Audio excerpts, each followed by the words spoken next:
Three Ben giver की बहुत बड़ी वार्निंग। लेबनान में हिजबुल्लाह के ठिकाने पूरी तरह करेंगे तबाह। ये देखिए जरा ब्रेकिंग और शॉर्ट बाइट दिखाइए जरा। लेबनान से हिजबुल्लाह के आतंकियों का खात्मा हमारा लक्ष्य है। दक्षिणी लेबनान से नागरिकों को खदेड़ना जारी रहेगा, बेन गिवर ने कहा है। ये तीनों ब्रेकिंग विजय, तीनों ब्रेकिंग, तीनों शॉर्ट दिखाइए। बाहल सर के पास में चलूंगा। सर थोड़ा सा शार्प टेक। सर मेरे सारे अंदाजे, सारे एनालिसिस, सारे मेरी जितनी भी रीडिंग में कर रहा हूं, सब ये इंडिकेट कर रहे हैं कि chink in the armour Israel है। मान के चलिए कि यह युद्ध अभी रुकने वाला नहीं है, ऐसा कहा जा रहा है दुनिया भर के तमाम एक्सपर्ट्स की तरफ से। Lebanon will be the cause. Iran नहीं रुकेगा लेबनान पर अगर हमला होंगे तो। बहुत ही अच्छी चीज आपने बताई है और उसके बारे में एक चीज मैं इसमें बोलना चाहता हूं कि पूरा विश्व खुश है अगर ये एग्रीमेंट होता है, भारत भी खुश है एग्रीमेंट होता है, लेकिन कौन खुश नहीं है? वो है इजराइल, वो है नेतन्याहू, वो है बेन गवीर।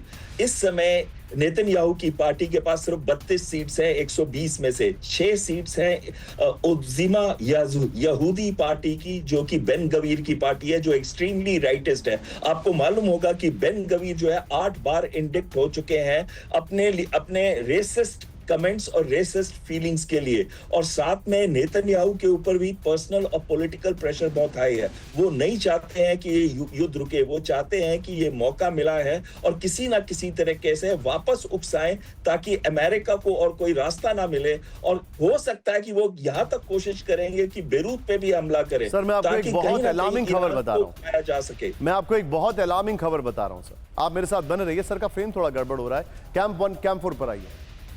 ईरान की तरफ से कहा गया है कि हमास और हिजबुल्लाह को फिर ताकत देंगे, यानी जिसको वो लोग एक्सेस ऑफ रेजिस्टेंस कहते हैं, ये लोग एक्सेस ऑफ ईवल कहते हैं, जिसको रिंग ऑफ फायर कहा जाता है इजराइल के लिए। और ये पूरा युद्ध इसीलिए कि रिंग ऑफ फायर यानी हिजबुल्लाह, हमास, हूती इजराइल को घेरो। और इजराइल का काम क्या है? इस रिंग ऑफ फायर को तोड़ के अपना अस्तित्व बचाओ।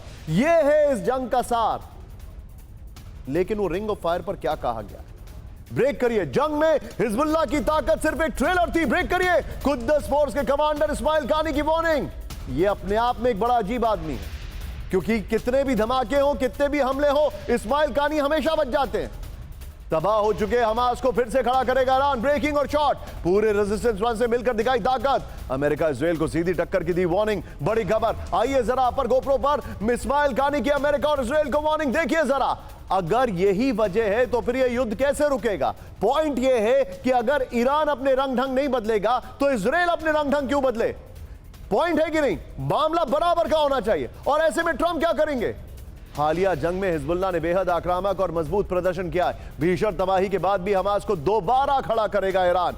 होमुज से बाब अल मंदेब तक नया सुरक्षा घेरा तैयार किया गया है। खाड़ी से लाल सागर तक ईरानी गठबंधन की ताकत और बड़ी है। अमेरिका और इजराइल सीधे टकराव से बचने की कोशिश करें। रेजिस्टेंस फ्रंट से पंगा लेने पर अंजाम भुगतने की खुली धमकी दी है। ब्रेकिंग और शॉर्ट लीजिए। सीधे चलिए सुधाकर सर के पास। सुधाकर सर, आज मैं बड़ा डायरेक्ट सवाल पूछ रहा हूं। दुनिया भर के कई एक्सपर्ट्स और ओपन सोर्स इंटेल में चर्चा मशहूर है कि यह युद्ध ट्रंप ने इसलिए नहीं रोका है कि उनको यह युद्ध रोकना था। ओपन सोर्स इंटेल में दुनिया के एक्सपर्ट्स कह रहे हैं ट्रंप ने इसलिए रोका है क्योंकि उनके पूरे परिवार में मिडिल ईस्ट का पैसा लगा है और वो इन्वेस्टमेंट हैम्पर हो रहा है।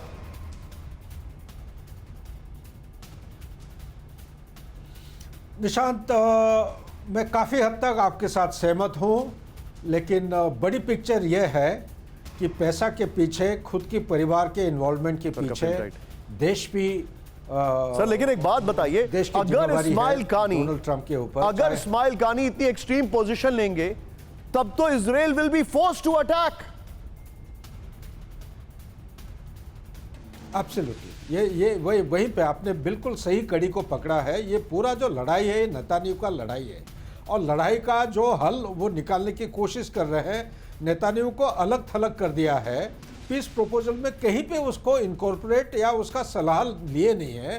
तो ऑब्वियसली जिसने लड़ाई शुरू किया था उसका बिना सलाह, बिना कंसल्टेशन कैसे आप समाप्त कर सकते हो? नंबर 1। नंबर 2, नेतान्याहू जो भी कुछ कर रहा है ये अपने लोग की हित के लिए कर रहा है। चाहे हम कितने भी बोले क्रिमिनल केसेस है, उसका इलेक्शन आ रहा है, अरे सर, वो इलेक्शन को पोस्टपोन सर दुनिया में कुछ चुनिंदा लोगों में से है जिस आदमी ने अपने परिवार के, अपने सगे भाई को आतंक की वजह से खोया है, वो नेतन्याहू है।